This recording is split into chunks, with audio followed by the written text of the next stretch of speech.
હવે એક નાની વાત,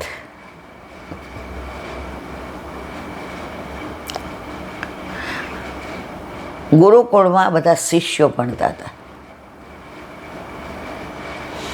એમનો ક્રમ ચાલી રહ્યો હતો.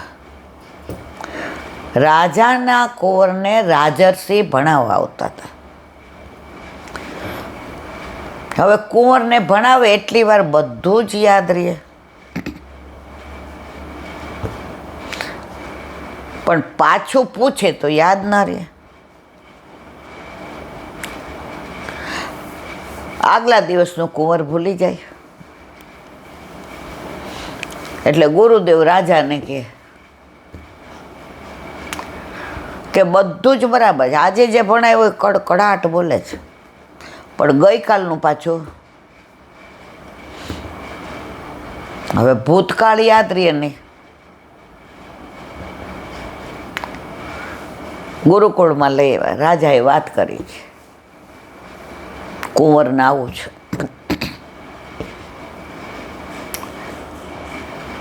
ભણાવે છે સરસ, કુંવર ભણે છે સરસ, પણ આજે ભણાવ્યું હોય યાદ રાખે, ગઈકાલનું અનુસંધાન ન રહે.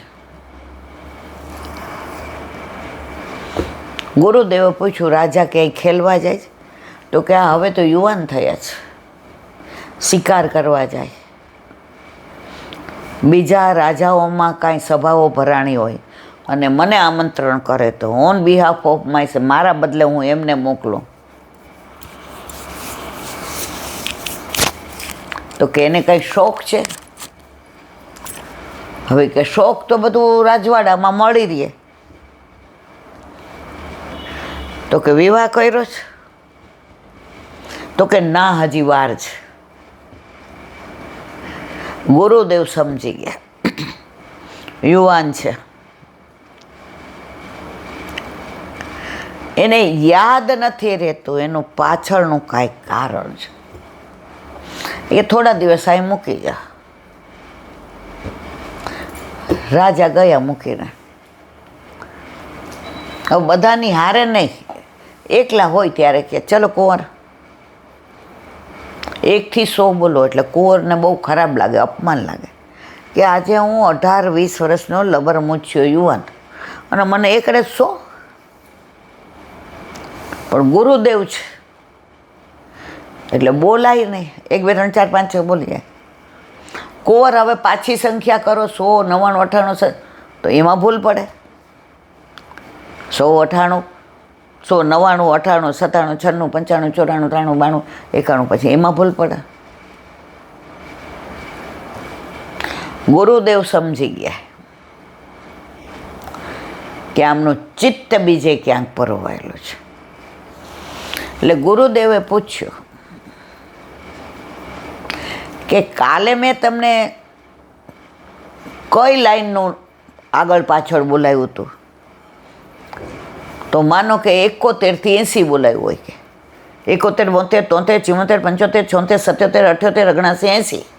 હવે બોલો 80, 79, 78. રાજા ગુરુદેવ કે બરાબર. તમે શિકાર કરવા જાઓ છો ત્યાં, એ કે મને કોઈને મારવું નથી ગમતું. એટલે માનો કે સિંહ હોય એને ત્યાં મારે ટાંકવું હોય ને તો બાજુના પથ્થર ઉપર હું મારું પેલી, એટલે એને નિશાન વાગે એટલે હું સમજી જાઉં કે હું આનો વધ કરી શકું એમ, આનો શિકાર કરી શકું એમ છું, પણ મારે કરવો નથી. તો કે રાજા રજવાડા તો ડરે નહીં, હું ડરતો નથી. મને જીવતા માણસને, જીવતી વ્યક્તિને મારવી નથી ગમતી. એટલે ગુરુદેવે પૂછ્યું, આ ક્યાંથી શીખ્યા? તમે તો બધા શક્તિવાળા, લડાઈ થાય તો તમારે તો મારવું જ પડે. તો કે જ્યાં હું શિકાર કરવા જાઉં છું ત્યાં એક કોવરી શિકાર કરવા આવે છે, અને એ શિકાર કરવા આવે એટલે એ હું આ શીખો એની પાસે કે મારવાનું નહીં, પણ એની બાજુમાં પથ્થર હોય કે ઝાડ હોય કે કાંઈ ડાળી હોય, એને નિશાન કરો એટલે તમને આનંદ થાય કે હું આને મારી શકું છું, મેં આનો શિકાર કર્યો. તો એમનામાંથી હું શીખું કે મારે કોઈને મારવું નથી. તો મેં કુંવરીને કીધું કે તમે કેમ આવું કરો છો? તો કે કોઈને જીવતદાન નથી દઈ શકતા, તો કોઈને મારવાનો અધિકાર આપણો નથી. હવે એ કે તમે શોધી કાઢજો કે કેમ હું શિકારમાં મારતી નથી. તો કુંવરને સતત એના જ વિચાર આવે કે શિકાર કરવા કુંવરી આવે જ, છતાંય કેમ મારતા નથી. લડાઈમાં તો બધાને મારવાનું જ હોય. તમે રાજા હામ હામ આવો તો તમારે મારવાનું જ. ગુરુદેવ સમજી ગયા, વાત અહીંયા અટકી છે. પછી ગુરુદેવે પૂછ્યું, એ કુંવરી સાથે તમારા લગ્ન થાય તો? હું મનથી ઈચ્છું છું, એમની મને ખબર નથી. તો કે તમે પૂછી નથી શકતા, તમારે પૂછવું નથી. તો કે હું પૂછી નથી શકતો. તો તમે જે કાર્ય કરો છો આખો દિવસ, નાહવાનું, ધોવાનું, ખાવાનું, દરબારમાં જવાનું, તમારા ગુરુદેવ પાસે ભણવાનું, રાણી સાથે જાઓ, તમે રાજકારભારી, પણ એ કે સતત મને કુંવરીનો જ ચહેરો દેખાય છે. ગુરુદેવે શોધી કાઢ્યો કે આમનું ચિત્ત આમાં પરોવાયેલું છે, એટલે ભણવામાં પરોવાતું નથી. ગુરુદેવ સમક્ષ હોય ત્યાં સુધી ભણે છે, પછી કુંવરીને એનું નિશાન ને એના એ કેવી રીતે આવે છે ને એની ઘોડા ઉપર બેસવાની સ્ટાઇલ ને એ જાય ત્યારે એના મય થઈ જાય છે. 3-4 દિવસ પછી રાજા આવ્યા. ગુરુદેવ કાંઈ મેળ પડ્યો? એ કે હા, કે કુંવરને પરણાવી દે. એ કે હજી નાના છે, જવાબદારી. એ કે હવે નાના નથી. પછી બધી વાત કરે. એ કે મારા દુશ્મનની કુંવરી છે, એટલે કુંવર પૂછી નહોતા શકતા. એટલે એના ને એના વિચારમાં ભણાવતા હતા એ એટલી વાર યાદ રહેતું હતું, પછી વિચારા જ. ત્યારે ગુરુદેવે કહ્યું, જો તમે દ્વેષ ક્લેશ ભૂલી જાઓ તો સામેવાળા રાજાની જવાબદારી મારી. રાજાએ 2 વાર વિચાર્યું. ગુરુદેવે કહ્યું, નહીંતર કુંવર તમારા ક્યારેય સંસારમાં આવી શકશે નહીં. સતત એનું સૂક્ષ્મ મન કુંવરી માટે જ વિચારે છે. રાણીને વાત કરી ત્યાં રાણી કે આજે નહીં તો કાલે કરવું તો છે. અને આપણે દુશ્મની નથી, આપણા બાપ દાદાને હતી, તો આપણે ભૂલી ના જઈ શકીએ. ગુરુદેવે વચ્ચે રહીને નક્કી કરાવ્યું. અને પછી કુંવર જે ભણ્યા અદ્વિતીય. તો શાસ્ત્રીજી આ દાખલો આપીને કહ્યું કે આપણે બધા પણ સત્સંગ કરીએ, સેવા કરીએ, સ્મરણ કરીએ, બધાની એક જ ફરિયાદ, અમને યાદ રહેતું નથી, કારણ આપણું ચિત્ત આ બધામાં જ ભમતું હોય છે, આ બધામાં જ ફરતું હોય છે.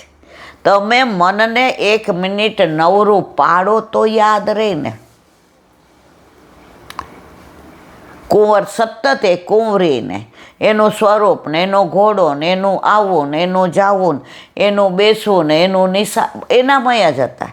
એમ આપણે પણ સંસારમાં આણે મને આમ કીધું ને મારું માયના નહીં ને મારે હવે આની હારે માથાકૂટ કરવી નથી, આણે મને ટોંટમાં, સતત આપણા મનમાં સંસારના જ વિચારો હોય છે.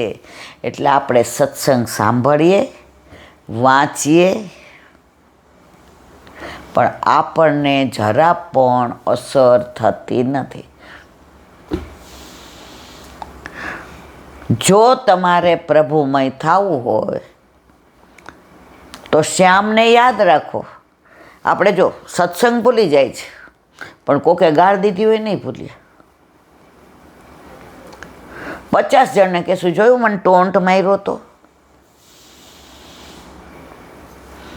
હવે તો મારી વહુએ મને ટોન્ટ મારે છે, બોલ. કોક આપણા ઘરે આવે તો એ જ વાત કરીએ, ફોન આવે તો એ જ વસ્તુ આપણે સત્સંગમાં કોઈ પ્રસંગ સાંભળ્યો હશે, કોઈ ભાવના સાંભળી હશે, તો આપણે કોઈનો ફોન આવે તો નહીં કહીએ, હા તો એવી સરસ વાત કરી.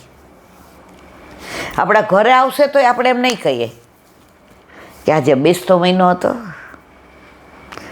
આ મહિનામાં તો મોટો આજે જન્માષ્ટમી ને નંદ ઉત્સવ નોમ ને રળિયામણું લાગે. જો વાતાવરણ કેવું ફરી ગયું. કોઈને આપણે આવી વાતો નહીં કરીએ, લૌકિક જ કરશું. એટલે આપણને બધું યાદ લૌકિક રહે છે, પણ અલૌકિક રહેતું નથી. પ્રભુ સ્મરણ તો કેવું હોવું જોઈએ. ઓલા જનાબાઈ